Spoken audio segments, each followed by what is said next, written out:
Ate, bakit mas mabilis pumuti yung buhok sa itaas kaysa sa ibaba? Kasi sa itaas, puro problema. Sa ibaba, puro ligay.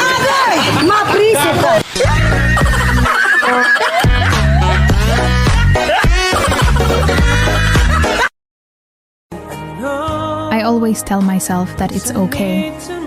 Na kaya kong lagpasan yung pressure, yung pagod, at lahat ng problema kahit sarili ko lang ang meron ako. Pero minsan kapag inaatake ako ng lungkot, gusto ko na may humanap sa akin at sabihin, hindi ako nag-iisa. Someone who really care and listen. Someone na hindi mapapagod sa akin, knowing na pagod na rin ako sa sarili ko.